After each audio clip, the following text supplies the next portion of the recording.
Ladies and gentlemen, welcome into my official NFL Week number 13 upset picks and predictions, where I put certain teams on upset alert. And that first team is the Atlanta Falcons, and some interesting line movement. Apparently this game is now a pick'em. Does not surprise me at all. I have Pittsburgh winning this one outright. I think with Pittsburgh, they've been improving each week. Kenny Pickett is getting better. I think this is going to be more of a higher scoring game in a dome. And then guys, with Atlanta, I really just don't know. I said this in my other video. I don't know what they're doing right now. What is the future of the Atlanta Falcons? Why not try Desmond Ridder? You're 5-7. You're going nowhere. You're trending towards having maybe the 9th or 10th pick if you're lucky.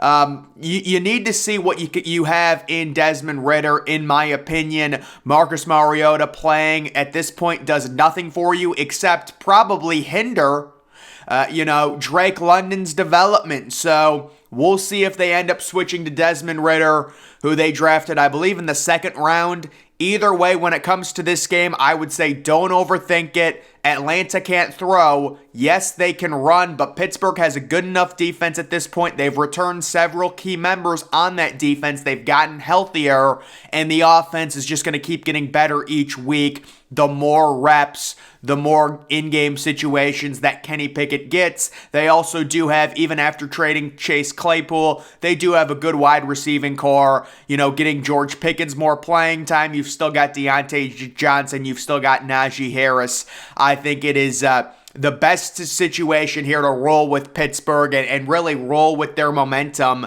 as a pick'em in this game. Next, we have Jacksonville traveling to Detroit. So, a lot of people very impressed with the Lions last week and their performance on Thanksgiving early afternoon, covering the 9-point spread against Buffalo, almost sending that game to overtime. It probably should have went to overtime at the very least. Josh Allen, completing that pass to Stephon Diggs of about 40 yards with 10 seconds left. But guys, Jacksonville, the way they played last week, beating Baltimore, Trevor Lawrence, I see Trevor Lawrence's narrative being written right before our very eyes. And I think Trevor Lawrence is going to finish the rest of this year very strong, and he will be regarded within NFL circles this offseason as a young, upcoming franchise quarterback along with Justin Fields.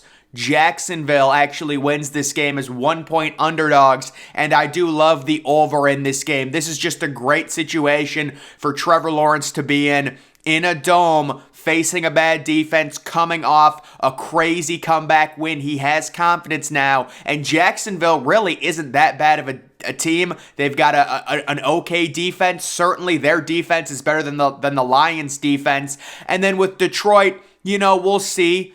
I like what they're building there as well, but Jared Goff, Jameson Williams, I don't think he's ready to come back. They were kind of saying that he's going to need another week. Even if he does come back, he would be probably limited by a snap count. So I will take Jacksonville on the road.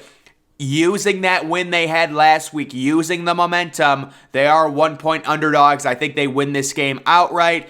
This would be a major upset. This is kind of my big upset of the week. It is the Tennessee Titans over the Eagles. In my opinion, guys, the Eagles are really overdue for a loss.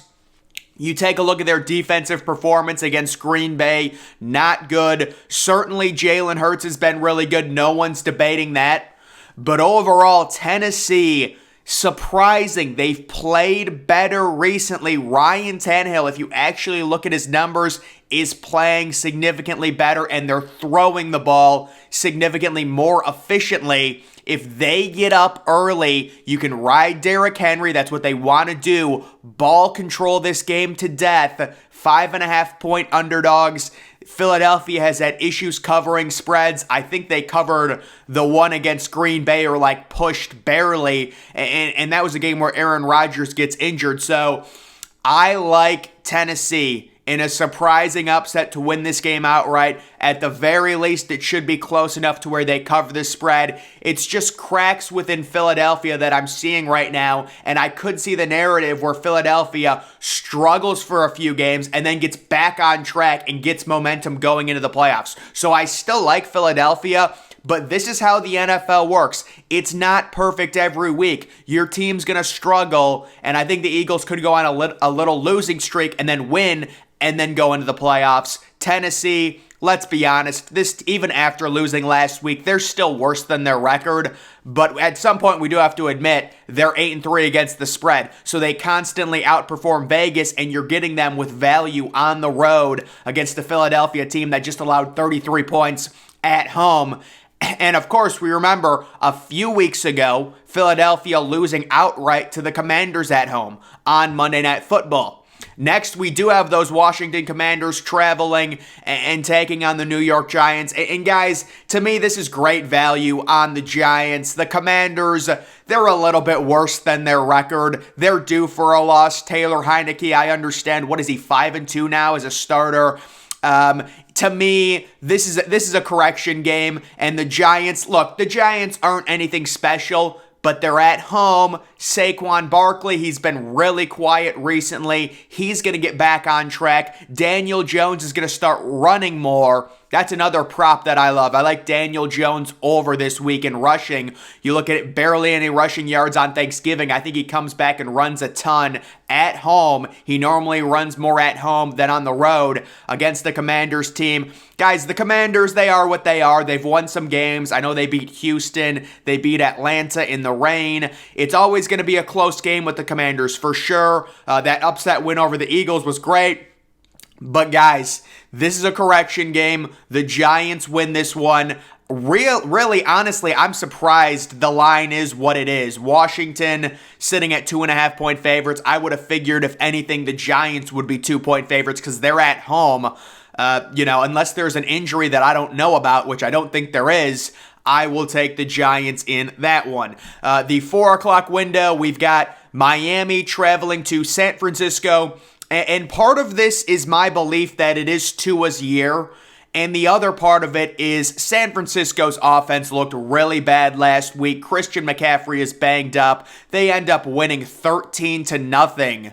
But I mean, the Saints had like 5 or 6 fumbles. It felt like they had multiple trips to the red zone. They weren't able to capitalize.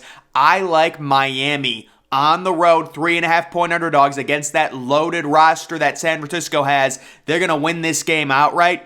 It's Tua's year. Tyreek Hill is fine. There was an injury concern with him. I looked. I think he's fine. Jalen Waddle, great player. And really, Miami just annihilated Houston last week. They were up 30-0, and then they benched Tua, or I guess not benched, sat Tua because they were up by so much. So this is just a vibe I'm getting. When it comes down to the offenses, I understand that San Francisco has the better defense, but I just think at this point, with what San Francisco showed me last week, it was such little of any offense that I really do think Miami has enough to beat them, even though they are on the road. And then we do have Kansas City at Cincinnati. And really, I mean, the way this game is shaping up, how can we not pick Cincinnati and Joe Burrow at home, getting Joe Mixon back, getting Jamar Chase back? It's an unbelievable setup. And you're taking a look at a Kansas City team who's 9-2 already. They really don't need this win. I mean, I'm sure they would want it, but Cincinnati right now, AFC North, it's up for grabs. They are at home. They're pissed. T. Higgins has turned into a number 1 wide receiver while Jamar Chase has been injured. Now Jamar Chase is back. I love the over in this. I think it's like 52 or 53. This is going to be a very high-scoring 425 game, and it seems, it's not that it's obvious because Kansas City, it's very hard to pick against Patrick Mahomes, but we have seen a few times this year with Mahomes, without Tyreek Hill, maybe the offense, it's been a little tougher to generate. The Rams did a decent job against Mahomes last week. I think Cincinnati is going to struggle, but I just think their offense is going to be really good. They're at home, motivated, and they've got so many players back. So I will take the Bengals as 2.5-point underdogs to win that game outright. Next, we have the Chargers at the Raiders. So it's always a mixed bag with the Chargers. They're always going to play really close games. They are currently 2-point favorites. The Raiders actually 58% chance to win according to ESPN's FPI. And even with all the injuries to the Raiders, I love them to win this game outright. I'm not, insanely confident. But the thing with the Raiders is the offensive explosion last week. I said they would upset Seattle as 4.5-point underdogs, and they did just that. The Josh Jacobs breakthrough 200-yard rushing game. This team, Devontae Adams, Derek Carr playing better. They're at home. They're better than their record. So they need a win, and they're going to get a win against a Chargers team that has a really bad defense without Joey Bosa. Yes, Justin Herbert is starting to play better. Yes, I'm probably expecting 3 or 4 passing touchdowns from Herbert for sure. But I will take the Raiders at home in a dome to win this game outright, and I do like the over. But guys, that is going to do it for my NFL Week number 13 Upset Alert picks. Make sure you're following me on Twitter. Link to that's always in the description. I'm, of course, the Depressed Ginger. Thank you for watching.